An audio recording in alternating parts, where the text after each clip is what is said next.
Assalamualaikum warahmatullahi wabarakatuh. Halo teman-teman, saya Adwa Izania. Video ini dibuat untuk memenuhi tugas UTS yang diampu oleh Ibu Dewi Hurun Aini, MA. Di video pembelajaran ini saya akan menjelaskan tentang 3 sejarah aliran dalam psikologi, strukturalisme, behaviorisme, dan psikoanalisis. Simak dengan seksama ya teman-teman.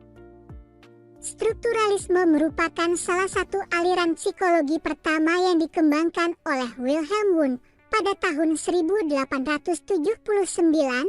Wundt mendirikan laboratorium psikologi eksperimen yang pertama di dunia dan merupakan suatu kehormatan yang luar biasa bagi psikologi, sehingga psikologi dapat dianggap sebagai ilmu pengetahuan yang berdiri sendiri. Wundt mengkaji perasaan, sikap, persepsi dan tanggapan individu terhadap sesuatu keadaan. Strukturalisme menekankan pada pengalaman mental yang kompleks terdiri atas keadaan-keadaan mental yang sederhana, kesadaran dan proses pembentukannya, sensasi, unsur dasar-dasar dari persepsi yang terdapat di dalam suara, penglihatan, bau, dan pengalaman lainnya yang dibangkitkan oleh objek fisik di dalam lingkungan kita. Citra unsur ide dari ide, YG ditemukan dalam proses yang mencerminkan pengalaman masa lalu. Poin penting dari strukturalisme adalah penekanan pada metode ilmiah dan analisis batin. Behaviorisme muncul sebagai reaksi terhadap strukturalisme.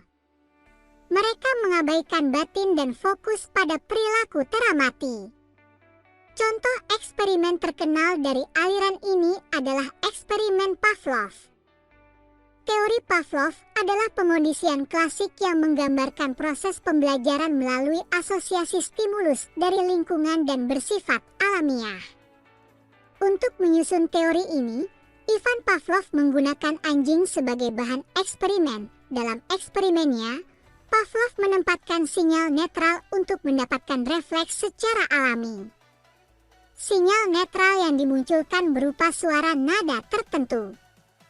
Adapun refleks alamiah yang muncul merupakan mengeluarkan air liur sebagai respon terhadap makanan. Awalnya, Pavlov meneliti anjing untuk mempelajari sistem pencernaannya. Namun, ia kemudian menemukan hal unik bahwa setiap asistennya memasuki ruangan, sang anjing akan mengeluarkan air liur. Guna mengetahui lebih dalam mengenai sistem pencernaan anjing, Pavlov dan asistennya mengenalkan barang yang bisa dimakan dan tidak bisa dimakan. Dalam proses tersebut, mereka juga mengukur seberapa banyak air liur yang diproduksi oleh sang anjing. Bagi Pavlov, air liur merupakan respons alami, bukan dikendalikan oleh pikiran anjing. Hanya saja, tanpa adanya makanan dan bau pun, air liur anjing tetap keluar. Ini menyadarkan Pavlov bahwa hal tersebut bukan proses fisiologi semata. Anjing akan mengeluarkan liur ketika si asisten masuk ke ruangan. Beda dengan air liur saat ada makanan, air liur saat asisten datang merupakan refleks yang terkondisi. Penelitian lebih lanjut kemudian dilakukan dengan memakai bunyi sebagai sinyal netral. Awalnya, tiap ada bunyi, makanan akan disajikan. Lalu produksi air liur anjing dijadikan sebagai ukuran. Selanjutnya bel dibunyikan tanpa menghadirkan makanan. Maka karena terbiasa kemudian bunyi pun tetap menghasilkan air liur. Kesimpulannya adalah produksi air liur anjing bisa dikondisikan oleh Pavlov. Dengan perlakuan yang terkondisi, maka anjing akan tetap mengeluarkan air liur meskipun makanan tak lagi disajikan. Penerapan teori Pavlov dan ketergantungan gadget. Salah satu contoh penerapan teori Pavlov bisa dilihat dari program untuk mengatasi ketergantungan pada gadget alias gawai. Contohnya, ponsel, tab, serta laptop. Beberapa langkah yang bisa dilakukan untuk tujuan ini meliputi: jangan langsung merespons. Secara perlahan ubahlah kebiasaan langsung merespons tiap notifikasi yang hadir dalam telepon seluler. Hal ini terutama ketika sedang melakukan pekerjaan yang membutuhkan konsentrasi dan perhatian lebih. Atur waktu penggunaan. Cobalah aktifkan alarm dengan durasi tertentu, misal 15 menit, dengan mode getar. Letakkan telepon seluler di dekat Anda dengan layar menghadap ke bawah. Ini akan mengurangi rangsangan visual terhadap masuknya notifikasi. Alarm berguna untuk mengatur kapan bisa menggunakan gawai tersebut. Makin lama, setelah waktu makin lama hingga terbiasa, periksa notifikasi dalam waktu tertentu. Usahakan jangan terus-menerus memeriksa setiap notifikasi yang datang. Aturlah waktu, misal setiap 30 menit sekali baru memeriksa notifikasi yang ada. Agar keluarga, kolega, atau klien tidak khawatir, beritahu mereka tentang metode yang sedang dijalani ini. Tidak memakai semua gawai dalam waktu tertentu. Jika memungkinkan, bekerjalah tanpa menggunakan gawai selama lebih dari 90 menit. Atur dan tenangkan otak dengan beristirahat dan lakukan sesuatu yang tidak menggunakan teknologi. Menghindari gawai di malam hari saat hendak tidur. Usahakan 1 jam sebelumnya tidak memakai gawai apapun. Sebagai penenang otak, bacalah buku atau mendengarkan musik. Jangan sepelekan tidur sebab kegiatan tersebut penting untuk kesehatan otak. Keberhasilan menerapkan teori Pavlov untuk mengurangi kecanduan gawai atau ketergantungan lainnya tentu saja memerlukan konsistensi serta niat yang kuat.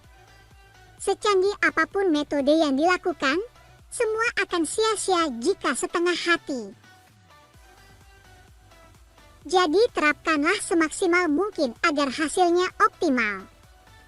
Teori kepribadian Sigmund Freud menjelaskan bagaimana kepribadian seseorang bisa terbentuk dari pertentangan 3 komponen. Mulai ID, ego, dan superego pada masing-masing individu. Ego adalah keadaan sadar, ID adalah ketidaksadaran, dan superego adalah kerangka moral atau etika yang mengatur bagaimana ego beroperasi.